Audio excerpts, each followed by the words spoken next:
அதிமுக நிறுவனர் எம்ஜிஆரின் பிறந்தநாள் விழாவை அரியாங்குப்பம் தொகுதி முழுவதுமாக அக்கட்சியின் பொருளாளர் ரவி பாண்டுரங்கன் தலைமையில் கட்சி நிர்வாகிகளுக்கு வேட்டி, சட்டை, சேலை, இளைஞர்களுக்கு டி-ஷர்ட் மற்றும் நலத்திட்ட உதவிகள் வழங்கி கொண்டாடப்பட்டது. அனைத்திந்திய அண்ணா திராவிட முன்னேற்றக் கழக நிறுவனர் எம்ஜிஆரின் 107ஆம் ஆண்டு பிறந்த தினம் புதுச்சேரி அதிமுக சார்பில் கொண்டாடப்பட்டது. அதன் ஒரு பகுதியாக அரியாங்குப்பம் சட்டமன்ற தொகுதியின் சார்பில் வீராம்பட்டினத்தில் உள்ள எம்ஜிஆர் மற்றும் ஜெயலலிதாவின் திருவுருவ சிலைகளுக்கு அதிமுக பொருளாளர் ரவி பாண்டுரங்கன் தலைமையில் ஏராளமான தொண்டர்கள் ஊர்வலமாக சென்று மாலை அணிவித்து பட்டாசு வெடித்து இனிப்பு வழங்கி கொண்டாடினார்கள்.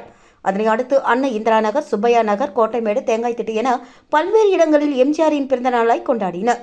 மேலும் அரியாங்குப்பம் பிரம்மன் சதுக்கம் அருகே அனைவரும் ஒன்று கூடி அலங்கரித்து வைக்கப்பட்டிருந்த எம்ஜிஆரின் திருவுருவப்படத்திற்கு மலர் தூவி மாலை அணிவித்து மரியாதை செலுத்தினார்கள். தொடர்ந்து கட்சி நிர்வாகிகளுக்கு வேட்டி, சட்டை மற்றும் மகளிர்களுக்கு புடவை, இளைஞர்களுக்கு ஜீன்ஸ் பேண்ட், டி-ஷர்ட் மற்றும் 500 ஏழை எளிய மக்களுக்கு அன்னதானம் வழங்கப்பட்டது.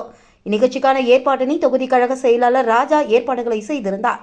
இந்நிகழ்வில் மாநில கழக நிர்வாகிகளான துணை செயலாளர் கணேசன், முன்னாள் எம்எல்ஏ ராஜாராமன், மாநில அண்ணா தொழிற்சங்க துணைத் தலைவர் பரசுராமன், இலக்கிய அணி செயலாளர் கலிவரதன், அதிமுக பிரமுகர் ஜீவா, தொகுதி அவைத் தலைவர் ராஜேந்திரன், வார்டு கழக செயலாளர்கள் மற்றும் அனைத்து கட்சி நிர்வாகிகள் உட்பட அரியாங்குப்பம் பொதுமக்கள் பலர் கலந்து கொண்டு சிறப்பித்தனர்.